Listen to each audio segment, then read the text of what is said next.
Um,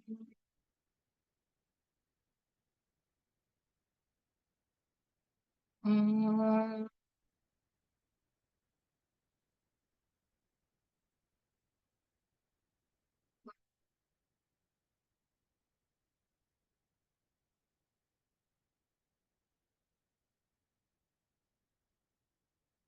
Welcome everyone. Today we are starting chapter 15 Bhagavad Gita, which is referred as Purushottama Yoga. It's a short one, 20 verses. In this chapter, here again, Sri Krishna emphasizes that I am in all beings and all appearances. Vidya is just joining.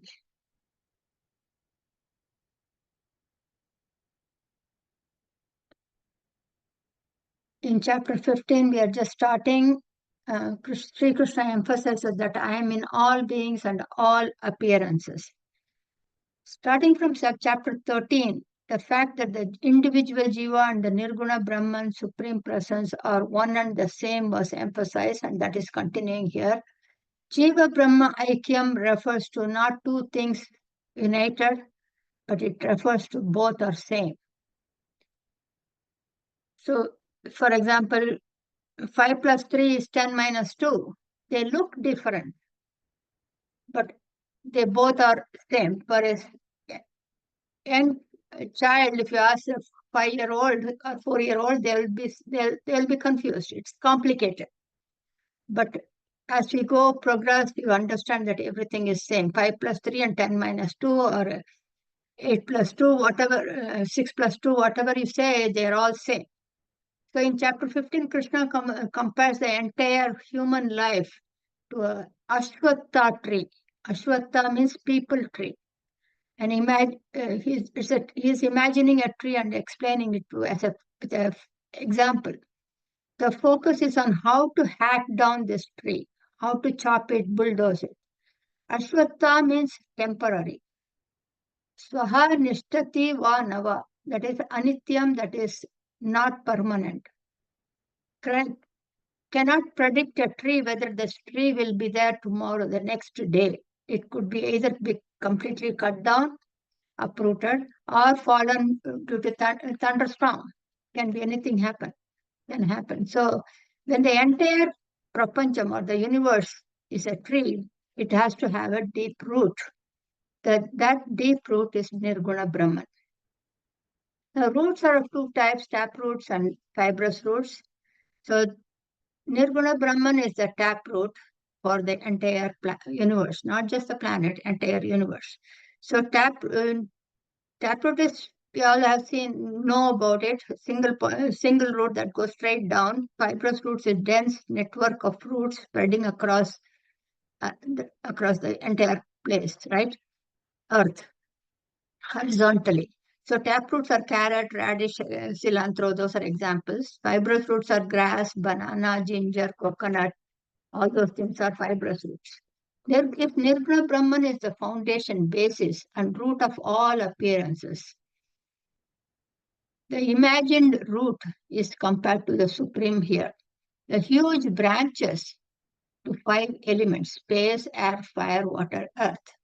These branches are facing downwards. Literal translation is the roots are up and the branches are down. That is, we have seen some of the books have that picture. The front cover is upside down tree in some books. That is a literal translation. But Krishna points out that this samsaram, this endless cycle of birth and death, the root is the supreme Brahman, which is not visible to naked eye. Branches are facing downwards, meaning it symbolizes that they are lower, less valuable, inferior, while the Nirguna Brahman is the supreme, with reference to both. These are drawn to those are drawn to the senses because they are less valuable. That's why they call it less valuable. They are drawn to the senses and experiences and the cause of this endless cycle. This cycle continues and exists as a tree from the seed to tree, tree to seed. It keeps the cycle, vicious cycle keeps going on. Now we saw root and we saw branches, the huge big branches. Now the next one is leaves. Leaves are the vital parts of any tree. They perform photosynthesis, right? Plants absorb carbon dioxide from air and water from the air. And within the plant cell, carbon dioxide is reduced, gets oxidized, and you get oxygen and glucose. Similarly, the first part of Vedas, that is karma kanta, ritual portions, triggers desired prompted actions. If you do this, you can get that. If you can pray for rain, for a child, for health, for wealth, anything. This huge perpetual perennial tree has grown due to the encouragement of desires and desired prompted actions. Karma actions are the leaves of this tree of the cycle of birth and death. The smaller twigs are referred to as the bodies of beings, humans, animals, birds, reptiles, insects, all living beings. These bodies are the location for the experience of the glamorous objects, power, position, wealth, due to three gunas, sattva, rajas, tamas. And both pleasure and pain, the plurality, experiences of plurality. Thereby the jiva, the individual, is grounded firmly, strongly into this fake existence of birth and death. Three gunas is sattva, that is knowledge. First to learn, luminosity. If you attended the Advaita Academy talk, most of them are same thing that comes there too. So rajas is the intense desire for actions, achievements, accomplishments, and attractions. Tamoguna is infatuations, delusions, ignorance. Verse 2, second line, he says, if Brahma is the taproot, the fibrous roots are the likes and dislikes in each individual that spreads far and wide, and deep inside is the taproot. So both taproot is there and fibrous root is there. Both are there. From these desires comes actions. From actions, the consequences of actions. From the consequences of actions comes the body.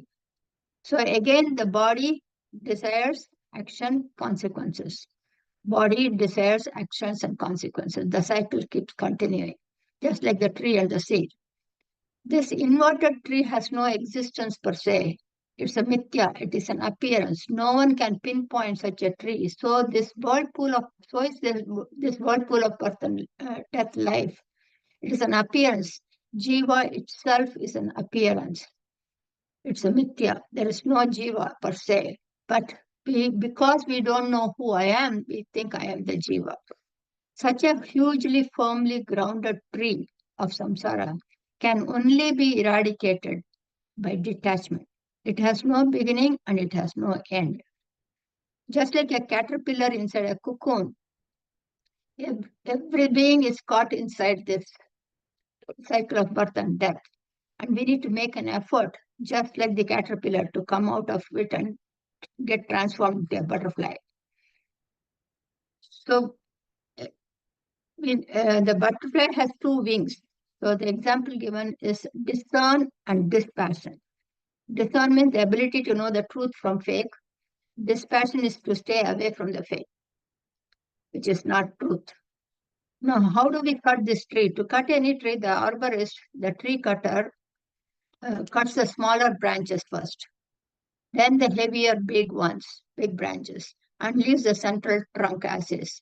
Similarly, to cut this endless cycle of birth and death, first we need to weaken the tree, then completely uproot it. The second step is done by disassociations, solitude, and dispassion. So it cannot be uprooted without weakening it. We cannot directly uproot it. If we leave the cut tree without uprooting it, it often comes back, shoots out, sprouts back. Similarly, this tree needs to be completely uprooted before it starts growing again. Even in my personal experience, I want to add some, as a diabetic patient, when I go to India, I eat all the junk, then my A1C goes up. I know I'm a very disciplined person, but when I go there tempted and then comes back, and then when I come back, I watch again and observe my agency. This happens to anybody, even in the spiritual life. That is why the path of spirituality is a sliding slope. We need to be very cautious not to fall back into this worldly glamour. As everything is temporary, everything is, nothing can give you complete satisfaction. They're all ephemeral, everything. Therefore, surrender to that one supreme presence which is ever present, all pervasive. To surrender, devotion is necessary. That is, first you know that there is something beyond me. Only through devotion one can discern the truth from untruth. Only devotion can lead you to dispassion and detachment. Only devotion can take you to Guru and a teacher. And one develops reverence, admiration for that Supreme, only because of devotion, which is, we can call it belief, faith, trust, Shraddha. This is all including Shraddha. Shraddha per se does not have an English translated word. So that all together is that complete commitment to that scriptures and Guru's words, understanding that I am that. Only in this Vedantic spiritual path, you are required to change your personality, your thoughts, your worldview. In all other rituals that we perform, prayers, worship, yoga, meditation, visiting temples, it is not required. But in spiritual path, the prerequisite primary step is one should not have likes and dislikes, an equanimous vision towards all beings, appearances, existences, and situations is warranted. This is not an easy task. Only through intense devotion, self-dedication, reflecting on our relationship to the Supreme is possible. It can be accomplished. Devotion alone helps individual to focus on the purpose of human life, which is self-realization. This devotion, bhakti, is required from the start till the end, till finish. Discernment, dispassion, devotion alone is not enough. The knowledge that everything is temporary and nothing can give me complete happiness, and I am that, is very important. One should not feel superior or inferior based on any academic qualifications. Verse number 5. Either by birth or color of the skin, power, position, wealth. In India, by jati, which is caste, varnas, there is no superiority. All these are transitory. One should not be ignorant of that one supreme presence and caught into this or drawn into this glamorous world. One should be able to be in solitude, be happy, even in your own house, in your own place. Just oneself without expecting others to keep us entertained. Just I'm happy wherever I am. Or drawn towards, if they are drawn towards outward for happiness without being drawn to the outward happiness. Again, my life took me, it's just, we don't make an effort here. My life took me like that. I was living alone for 15 years. So that way you can fully focus on this and experience that. So we have to be objective, go beyond plurality, not get offended, disturbed, perturbed, agitated with anything, heat or cold, pleasure or pain, insult or appreciation. Whatever happens, do not make a big deal about it. With the thought, these are normal part of life. Ups and downs are in my mind. These are mere incidences, events, occurrences. Surrender to that one which is me, says Krishna here in verse 5. This is how one can chop, bulldoze, tear down the tree. Verse 6, he says that Supreme is referred as the light behind all lights, behind sun, moon, and fire. All these function because of that Nirguna Brahman. These are instruments that illumines everything. See, during the daytime, the sun illumines. At night, the moon illumines. Or if you are inside the house, the electric bulb illumines. But who is the seer of all this? None of this can show the Atman. Atman can see all, but the sun cannot show the Atman. Our senses and mind illumines objects outside. That supreme illumines our mind and everything in this universe. But the sun, moon, and fire cannot illumine that presence. Every human need to attain or realize that self-realization is a one-way street. Once reached, there is no coming back to this whirlpool. Now, verse 7 to 11, he says, the sun shines in all, mountains, rivers, plants, people, animals, but reflects only in water. Similarly, that supreme presence shines in all, but gets reflected only in a clear, clean intellect or mind of a human. This reflection of the supreme plus mind is called jiva, individual, or in Tamil it is called uir. So what is death? What happens at death? Atma, the inner presence, is all pervasive, everywhere. It does not move, it cannot go anywhere. So, but our subtle body, which we have already studied in Atma Bodha, so 19 parts, that is 5 Jnanendriya, 5 Karmendriya, 5 Panchaprana, plus Manas, Buddhi, Chittam, Ahankara. This 19, they migrate to the next body to experience the consequences of our actions. Actions here is thought, word, and deed. We are the product of our choices. There is not, God is not sitting somewhere and having the checks and balances. We ask for it. We create our own destiny. We create our own blueprint. So this gross body does not experience anything. It is a location. It is a place to experience. It is the mind that experiences. Sukshma sarira. We experience everything as long as the mind is available. In deep sleep, we are not even aware of this body. It's like a log of wood because the mind is at rest. That subtle body, 19 parts, resides in this body, experiences the pain and pleasure. Once the consequences of the karmas are exhausted, it sheds this body and migration occurs to a different body, depending on what needs to be experienced. So remember, this Gita is for general public. Arjuna is a representative of humanity.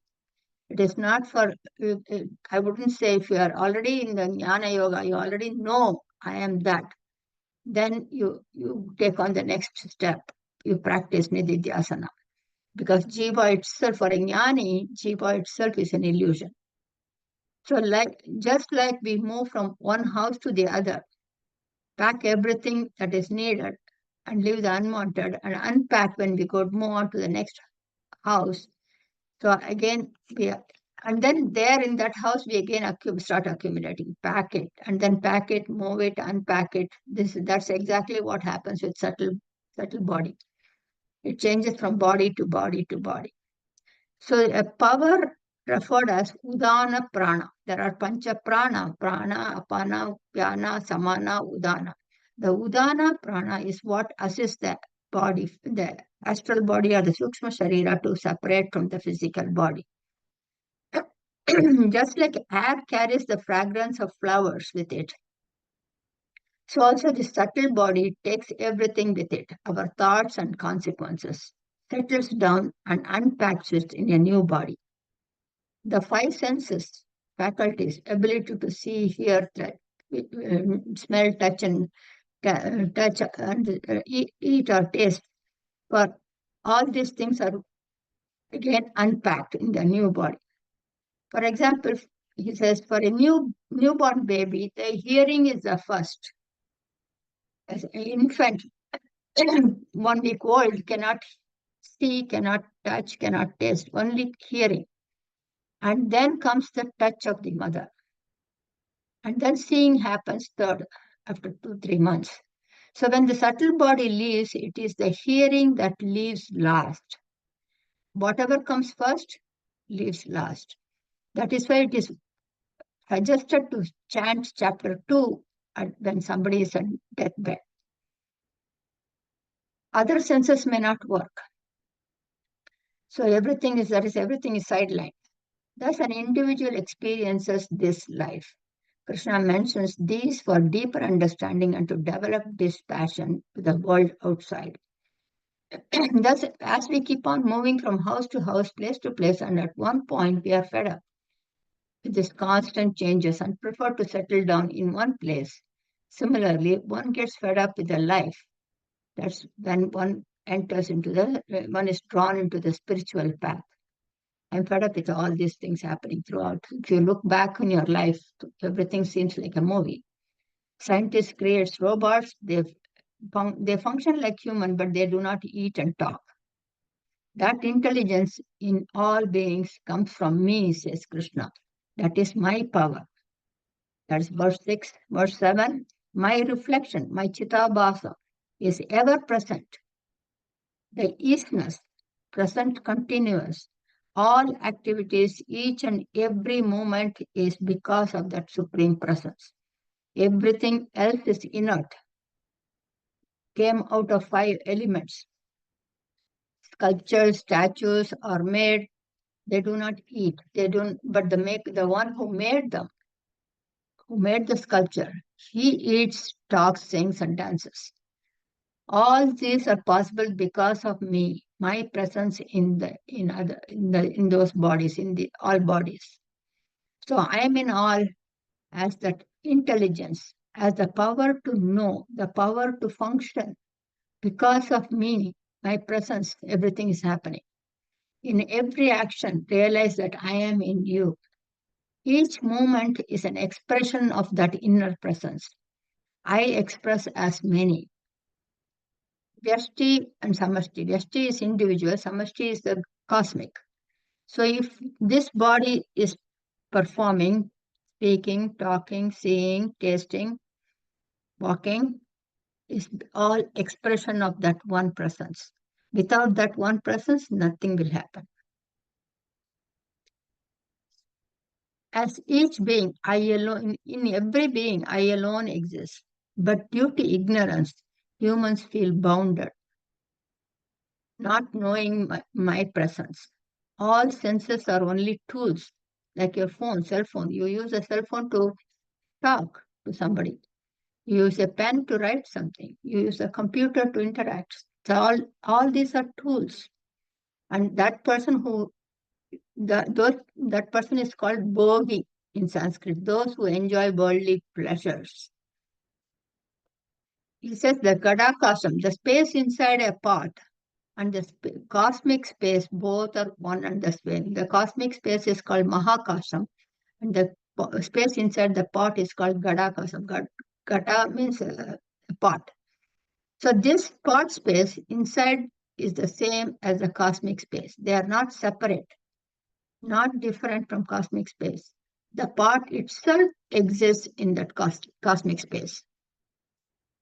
So just because Jivan, the individual, the reflected consciousness and the mind is associated with the Prakriti, the individual experiences everything. I am doing this, I am enjoying this, I am the Karta, I am the Bhokta. So Atma plus body, mind and intellect is Jiva. Atma minus body, mind and intellect is Brahman. Therefore, Atma and Brahman are one and the same. Atma is ever present. When the conditionings are shed, Atma alone is. A realized one is conscious of that consciousness in every activity. An ignorant who does not have the self-knowledge does not see that supreme presence inside. Now the summary from verse 1 to 10. 1 to 5, Krishna compared the entire universe to a huge tree. The Nirguna Brahman is a taproot, the predominant substratum of the entire universe, and the likes and dislikes that humans carry with them are the cause of all suffering, struggles, and sorrows. To cut this huge, wide, deep tree, that is life of samsara, the only option is detachment, objectivity, ability to see the temporal existence of all. Thus, you weaken the tree by knowing and approaching that supreme. Surrendering through devotion. Be objective in all situations, unbiased, with all people and situations. Tear down this tree of samsara, cycle of birth and death. This is specified so we could develop a dispassion, see the truth, and stay away from the untruth, glamour, attachment. We should be able to see that Supreme Presence in every moment, every thought, every word we utter, and in every activity in and around us. I am not a human being having a divine experience, but I am a divine being experiencing a human life. I am that. This current form and name is nothing but a mask. Just like we see Mickey Mouse and Superman in the fair when we go to the fair, the person inside is real. Outside is a mask. So are this Vijaya. So is this body, this form. Now, verse number 11, why is that many do not understand the Supreme Presence? Humans try. Everyone tries. They study scriptures, they listen, but will never get this for one reason, which is without a pure, unbiased, equanimous vision, mindset, objective vision, all the personal likes and dislikes. Without a pure mind, one cannot understand, grasp this self. An immature ignorance slogs through, toils through this life like a cattle, throughout the life, only to come back. Amidst the activities of this entire universe, a realized one who has realized that with the pure mind, consistent, constant meditation of that oneself, reflecting, understanding clearly that the body and mind and intellect are inert and acts because of me, my presence in this body. He is the realized one. Constant abidance in that is a sign of spiritual progression, a measuring scale. Consistent effort, especially with a pure mind, without likes and dislikes, is necessary. That can be gained by karma yoga. Doing your duty without expecting anything in return. That's a parenting is a karma yoga. We don't expect anything from the child when we are raising the children, right? So that is a karma yoga. That is why every individual goes through that karma yoga initially, and then they come into a spiritual path. Therefore, the inference is liberation, which is moksha, is not carried out from the past birth.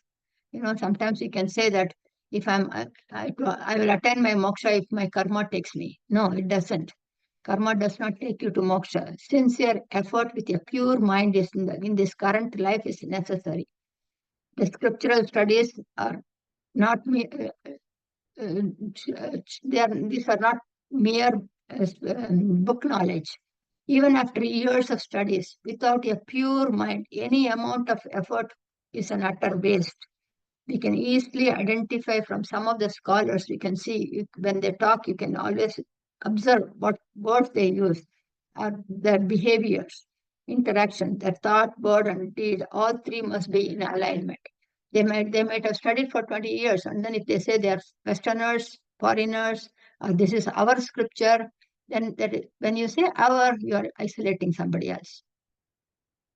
Right? So those are the words that we want to use when we want to be careful when we use those words, because there's only one humanity. There's no other. That is 1 to 10. Now, next, he's talking about verse 12 to 15, that Nirguna Brahman alone appears as this universe. So far, he had mentioned that he alone is in all beings. Here he says that the entire universe is nothing separated from Brahman. That the Nirguna Brahman appears as the universe as well. He picks 3 examples, even though all powers that exist around us. He uses 3 fundamental forces of nature. See, we have seen electricity, magnetism, gravity, space, air, fire, water, earth, light, everything we have seen. But everything is that Brahman. All powers are expression of that one, Nirguna Brahman. In scriptures, each force is referred as a deity. That doesn't mean that we have many gods. There is only one. One expresses as many. We all call Varuna Devan, Vayu Devan, that is sun god, wind god. Even Native Americans here, indigenous people, they worship all these 5 elements. Just like I, VJ, can read, write, speak, run. These are my powers. So also Shakti is the power of Brahman.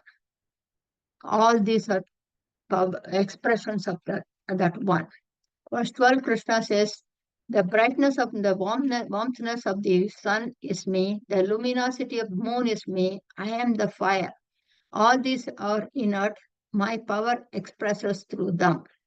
Say there are two, in our house we have two rooms, right? Both rooms have the sun window, through the window the sunlight comes. Both rooms are bright. So you are in one room, the other room is empty. The first room, so that room, the first room is bright. The room does not know that the room is bright. The brightness in the room does not know it is bright. Whereas in this room, the person you are sitting, you know it is bright and you know it is a room. You are the witness and that is me. That knowledge is me. That not just the presence, existence. That knowledge that you gain is me. The sun, moon, fire are just objects of perception. I am the knower. My power permeates everywhere. I am in all. I can see the presence and absence. Verse 13, the richness and fertility of this universe is me. I am the basis, foundation, footing for all existence. Existence is the isness, and not an object of cognition. It is an existence. Anything that exists with a small e is existence with a capital E. The heat, cold, snow, thunder, tornado, hurricane, earthquake is all me. I sustain all planets and nutrition in all of them. Now, verse 14, apart from the fire that you can see outside, I am also the fire, inner fire in all beings. Sometimes we say, no, he speaks like a fire. Nerpa kotra, sometimes that Agni. Or I'm so hungry, This Agni, this fire in the stomach that helps us to digest the food.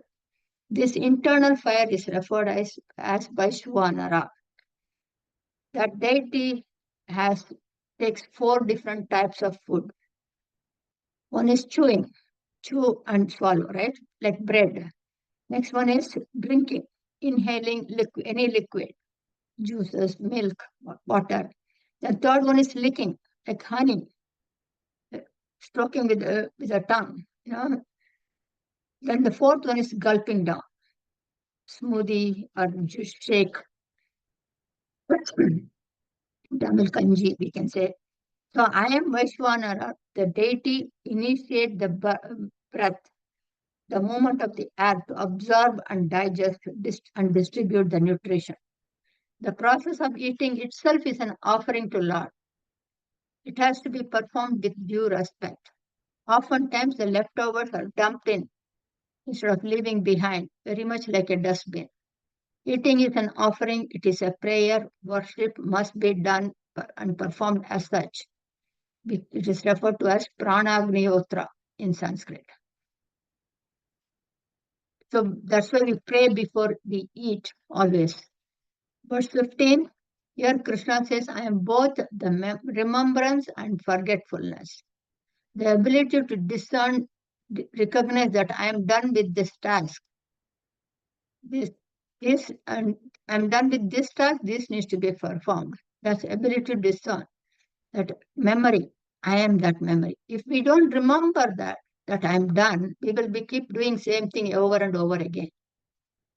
So I am also the forgetfulness, which is very important to move forward. We all have lost our parents, uncles, aunts, loved ones, but this forgetfulness helps humans to move on, especially emotional incidences. Always remember, my mother used to say that, always remember, when you do good to others, always remember it.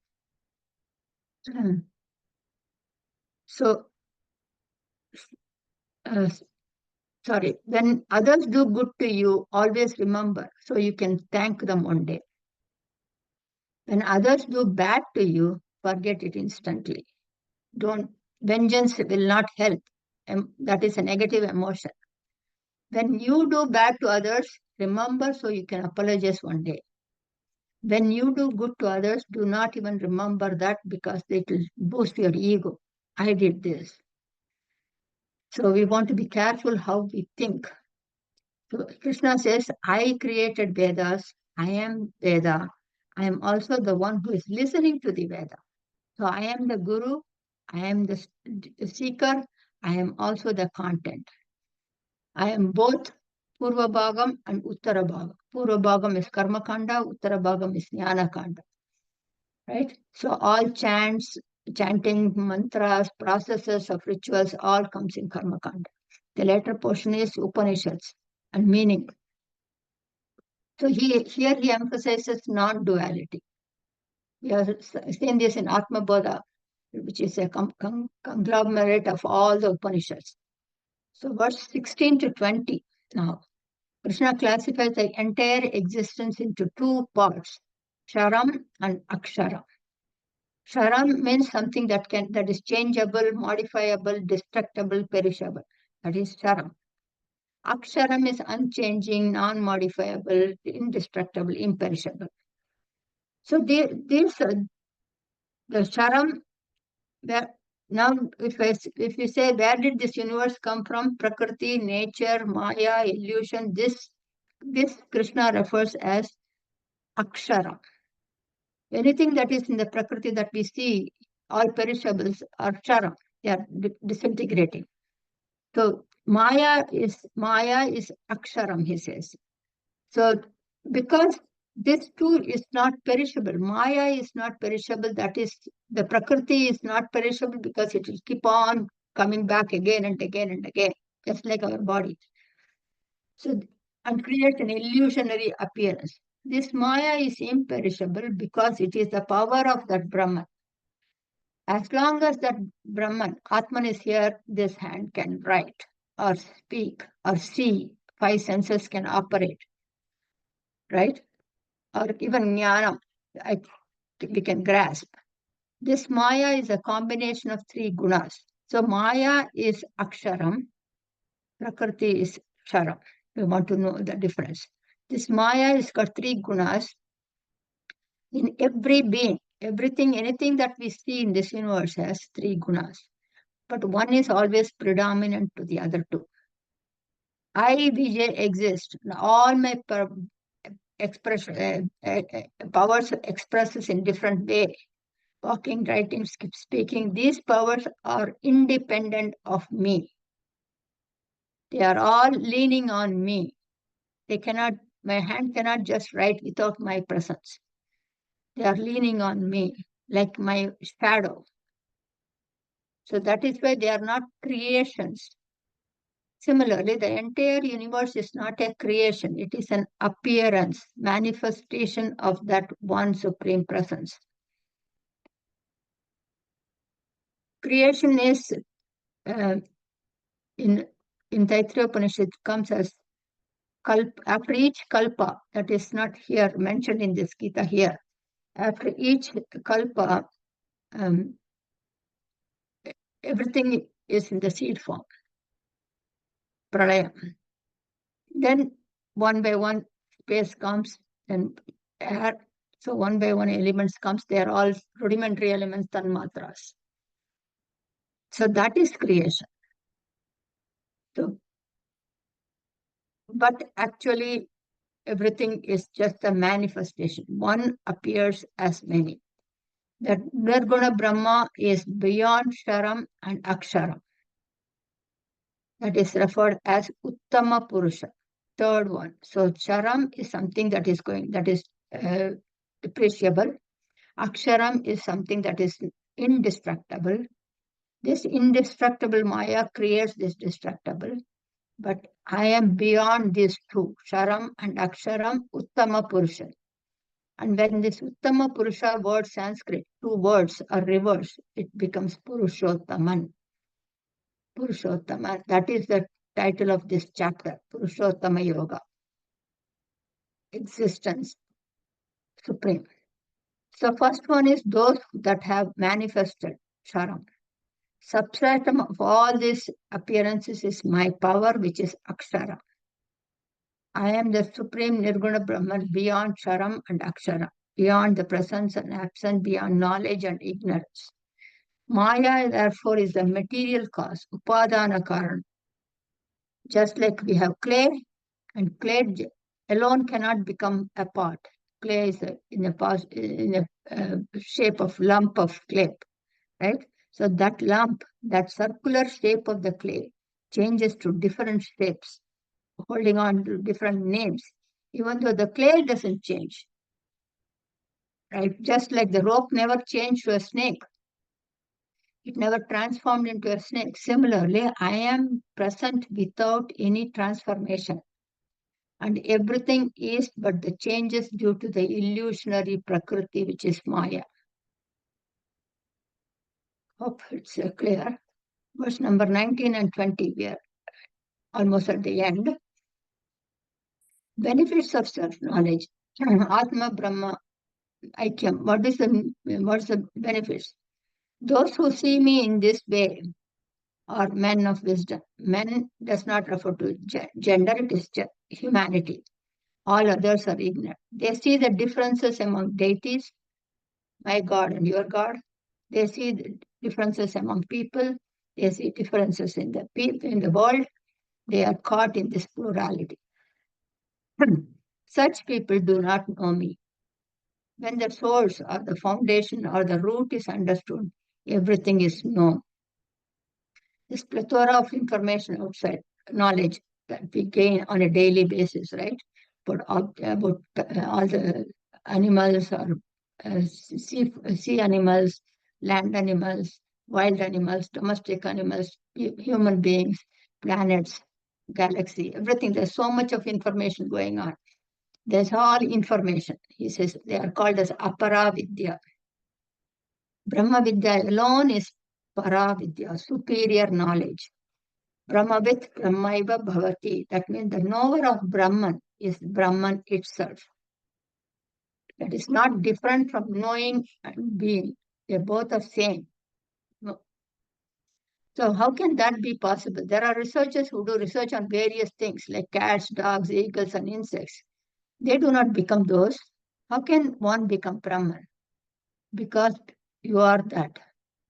We are not changing, we are not attaining, we are not achieving, we are not becoming. It is called realization. I realize who I am. Example he says is we act in a play, in a particular role. But after the play, we go back to who we are. We may act as a queen or we may act as a beggar, whatever role we play as a role. And then when we are down, after the play, we come back to our original. Same thing happening here. When this form and name is dissolved, I am that. It reveals itself. Therefore, those who knows me reaches me, says Krishna. Verse 20. This is the last one. This is the royal secret. Secret is something that others don't know. There are plenty of books, movies, plays, scriptures, YouTubes nowadays about all this Atmajnana. But people are still ignorant because they don't understand this self-knowledge. Therefore, this is the secret of all secrets. Unless and until your mind is ready to grasp it and matured enough it is a secret. Arjuna says, I have explained this to you, Krishna says, I have explained this to you, Arjuna, because in chapter 2.7, you surrendered unto me.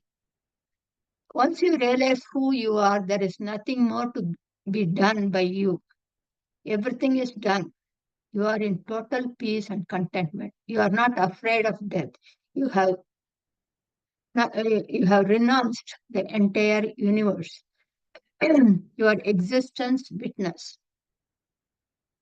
This is a measuring scale of spiritual progression. As long as you have things to do, meaning if I'll be happy if I do this, I'll be happy if I do this. As long as you have things to do, you are in samsara world. When it is far too less for you to do, you are at the edge of the cliff. When it is zero, you are liberated. There are no bondages, no responsibilities. So what does that mean? You will be performing all actions, interacting in this transactional reality. But you are not in a state that defines that I would be happy only when I do this, when I achieve this. Your happiness, bringing pleasures to others. And just by being around others, you are bringing pleasure to others. Now, what is liberation? What is moksha? Contentment in both intellect and heart, mind and heart. The urge that I need to know more and more and more stops. I need to do more. I need to see more. I need to go and visit this place, that place, here, this. All those things stops at some point. That is mind. Heart is the contentment that I have done my duty. I have nothing more to do. That is in the heart. So both the intellect and heart should be completely done with everything. A realized one is in contentment, unaffected. With this, Krishna ends chapter 15. Pretty much Gita, the scriptural content ends with chapter 15. 16 through 17, he talks about the qualities, moral values, attributes that every human being should have possessed to reach that self-realization. Chapter 18 is a complete summary from 2 to 18, all the chapters. So we will complete, we'll meet, I will show you the slide now, and then we can move.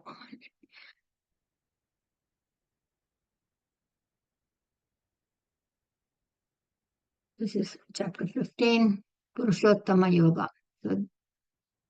So Uttama Purusha.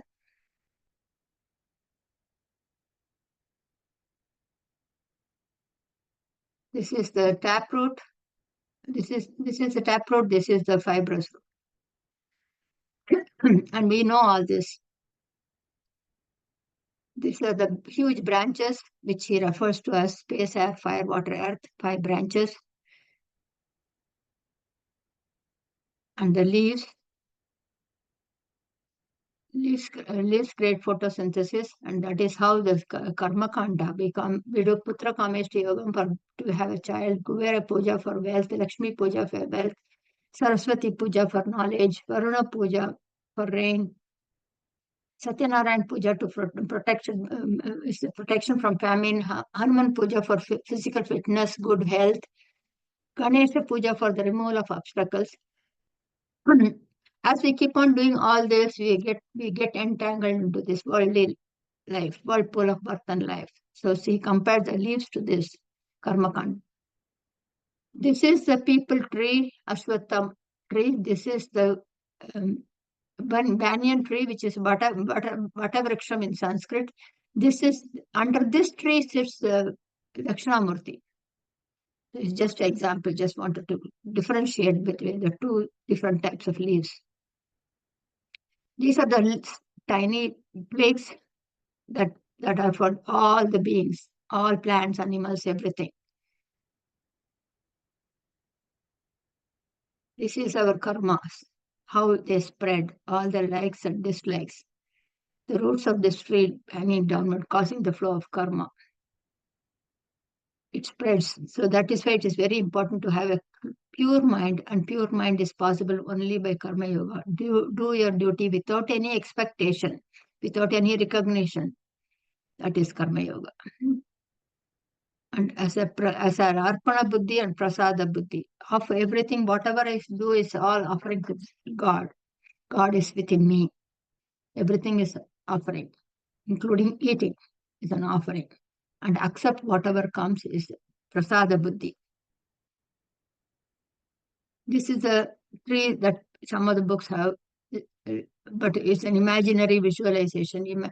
This is just the intent and meaning is different. An inverted tree has no existence. It's a mithya. So also this samsara is mithya. Jiva is mithya. Everything is mithya. Appearance. One alone is. This is an arborist who cuts the tree. He first cuts the branches, then leaves it as a middle bark alone. And then finally he uproots it. If he doesn't do it fully, they will start growing. Same thing with our life. If we don't have developed that strong dispassion, we will fall back.